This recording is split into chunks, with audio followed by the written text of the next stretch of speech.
As far as I am concerned, I am a fundamentalist Muslim, and I am proud to be a fundamentalist Muslim.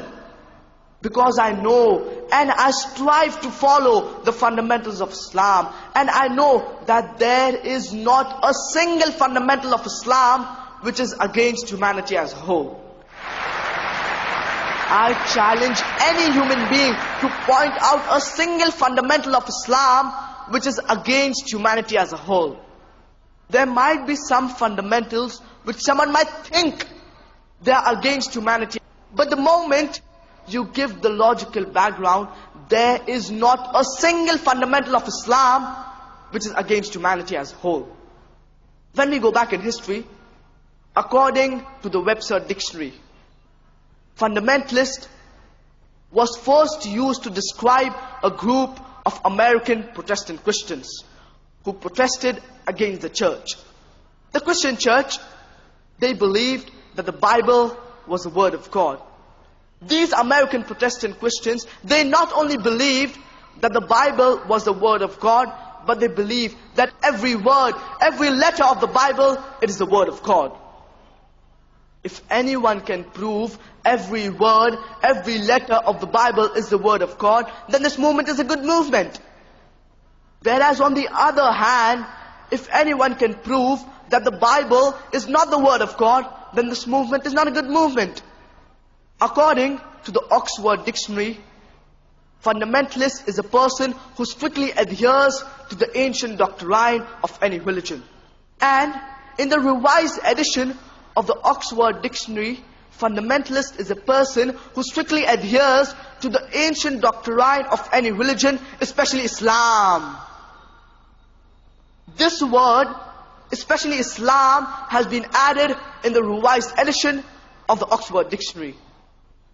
The moment you hear the word fundamentalist, you start thinking of a Muslim. You start thinking of an extremist. I tell the people, I am an extremist. I'm extremely kind, I'm extremely merciful, I'm extremely loving, I'm extremely just, I'm extremely honest. What's wrong in being an extremist? Why are we apologetic? But we should only be an extremist in the right direction. We should not be an extremist in the wrong direction. As Allah subhanahu wa ta'ala says in the glorious Quran, in Surah Baqarah, chapter number 2, verse number 208. Udkhulu fi silmi kaffah. Enter into Islam wholeheartedly. You can't say partly. So why are we Muslims? Why are we apologetic? We have the best deen. We have the deenul haq with us. It's time for us to turn the tables over.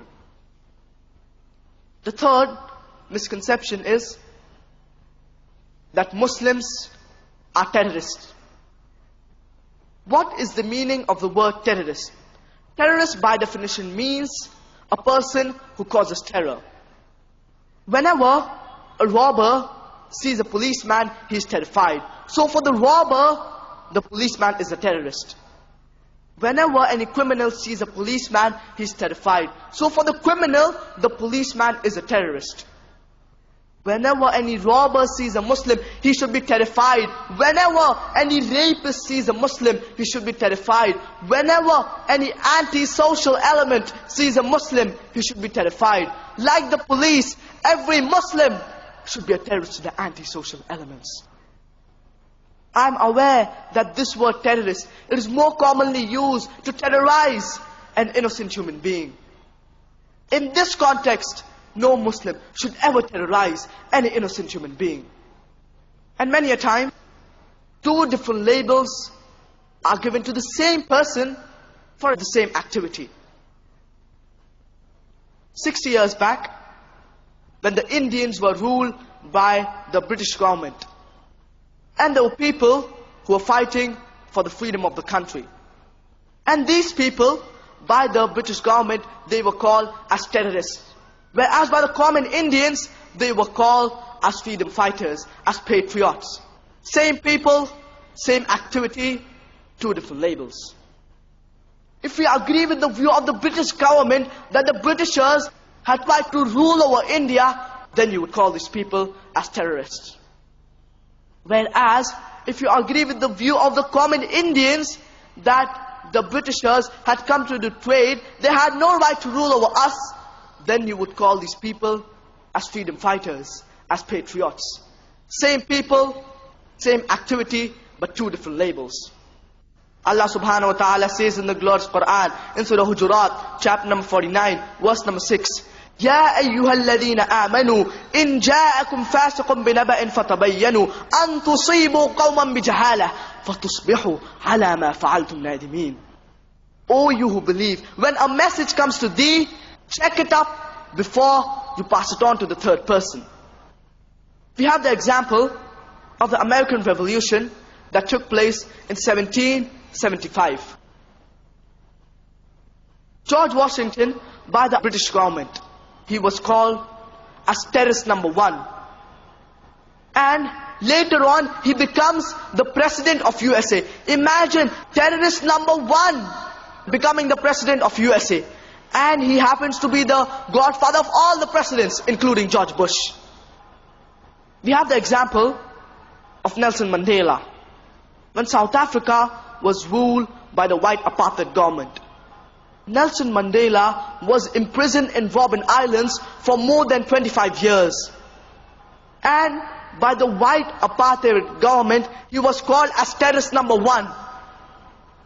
Later on, when South Africa gets its freedom and the white apartheid government is thrown out, Nelson Mandela gets freedom. And he becomes the president of South Africa and gets the Nobel Prize for Peace. Imagine terrorist number 1 getting the Nobel Prize for Peace. So here we realize the media, whatever label it gives to a person, that label gets stuck to him. The media, it is very powerful.